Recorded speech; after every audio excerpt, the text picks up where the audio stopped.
Needs of the young person. NDIS planning can be overwhelming. Being well prepared and having the right information and paperwork will reduce the stress. Knowing prior to the NDIS planning meeting what questions the planner will ask you will help you and your family to be well prepared and to feel confident in the meeting. The NDIA relies on planners' reports to create a portfolio which includes your profile, needs, goals, reports, and evidence documentation. All this information will give the NDIA a foundation to work on and help them to determine whether you are eligible for NDIS funding and how much funding you would be eligible for. To strengthen your NDIS application, it is important that you know what specific type of support, items and services you need. Do your research prior to the planning meeting, and if possible, have information and quotes available at the planning meeting. I have highlighted the topics the planner might ask you in the meeting.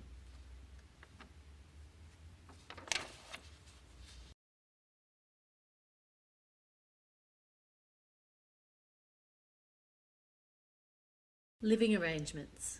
And who do you live with? What type of house do you live in? For example, is it an apartment, a house, unit, or bungalow? Is there anything you would like to change about where you live now? Are the safety features, such as smoke detectors and doorbell alarms, accessible? That will give them a clearer picture for you.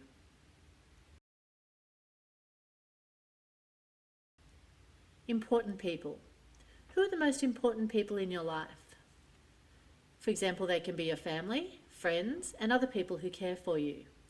Are there people that support you in everyday life? For example, Auslan interpreters, note takers, support workers, mentors, friends, carers, teachers, or case managers. Services. What services do you currently use? You may have access to your health services such as an audiologist, or other services you may currently use are disability services or allied health, such as a psychologist. What services would you like to use? Think about other services you may have not been able to access but you would benefit from.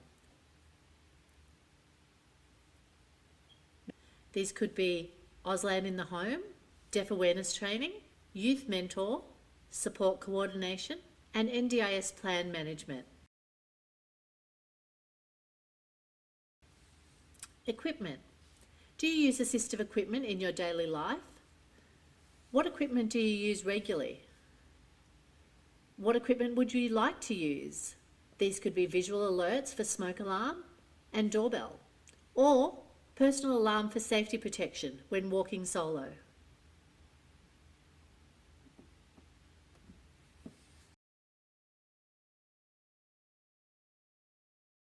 Activities. The planner will want to know your current day-to-day activities. Here are some examples. School, sports training and competitions or matches, church, music lessons. If there are activities you would like to do but have not been able to do for whatever reason that is disability related, write down the activities you would like to do.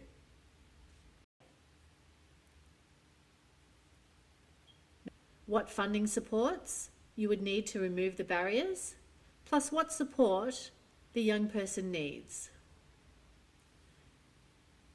This could be Auslan interpreters, support workers, or deaf awareness training.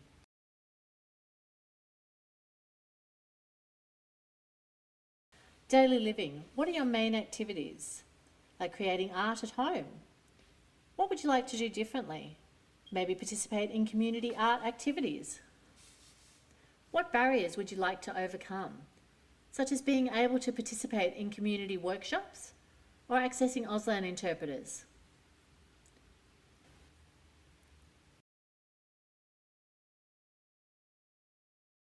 Transportation. What transport do you use? Do you use taxis, taxi vouchers, or a modified vehicle? What would you like to use in the next 12 months? Would you like driving lessons with an interpreter, for example? What are the barriers that you have now for accessing transport? If you have a mobility allowance via Centrelink, you need to be aware that once you transition to NDIS, Centrelink no longer funds mobility allowance, and this will need to come under your NDIS plan.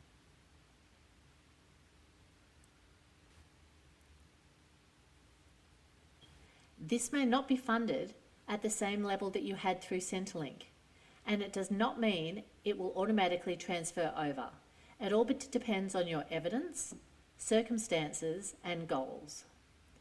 This is why it is so important for you to prepare well and have all the evidence you can to show the need for transportation funds. Some examples of transportation funds might be attendance at hospitals or disability day services. A supporting letter from an occupational therapist is strongly advised.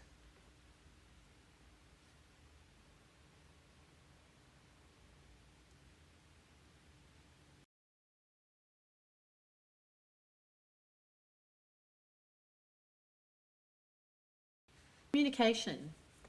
Do you currently use communication supports? For example, Auslan interpreters, captioning, or communication support workers? Do you have any problems communicating?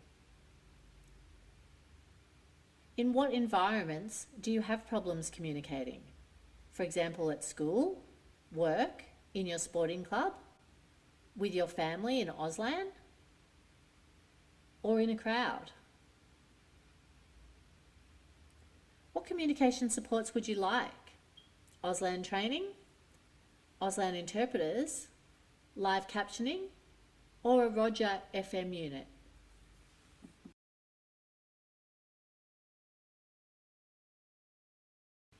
Technology. What technology do you use in your home and or your work environment? A laptop or an iPad? What needs to be changed to improve the safety and accessibility of your home? Maybe specialist equipment such as a visual alarm for the door, fire, phone, a hearing loop, or captioned phone.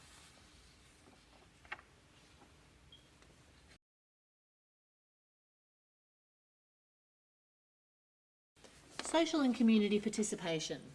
What activities are your regular and occasional activities? For example, sports clubs, outside school hours care, holiday programs, or camps. Do you need any support to fully participate in these activities? Such as Auslan interpreters or communication support workers?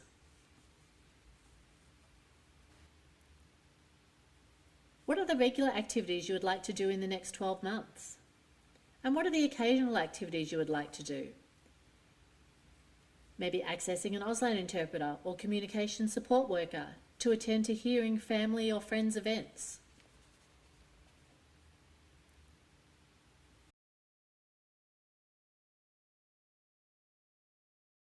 Relationships. Do you need support to help you build positive relationships? You may wish to consider some of the following supports, for example, psychologist, speech therapist, paediatrician, behaviour management, support and advice.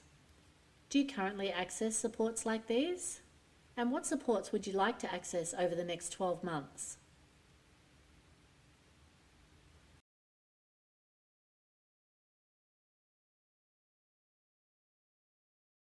Health and wellbeing. Do you access supports due to other requirements of your disability to help keep healthy and well? Like, for example, accessing psychology or mental health programs or interpreters at gym classes. What supports would you like to have over the next 12 months? Maybe communication support for access to community classes and activities, such as deaf yoga,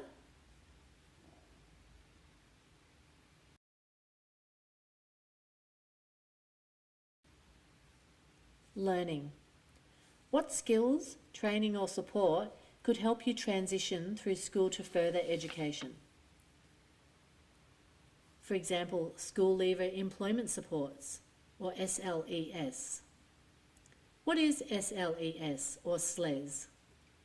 SLES is about preparing a young person with a disability transitioning from Year 12 to employment.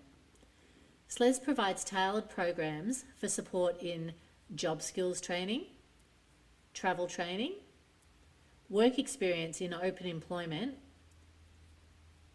time management, money handling. What will you be transitioning to after your education? What supports will you need to assist this transition through the School Leaver Employment Supports?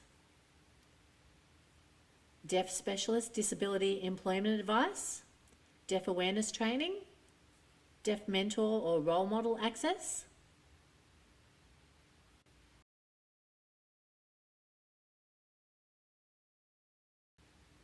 Work.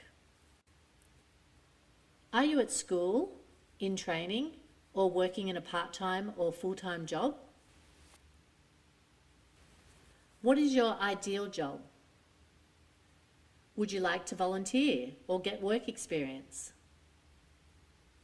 Do you have barriers to achieving your ideal job, and if so, what are they? Maybe no communication, access to information, no opportunity? What supports do you need to overcome these barriers?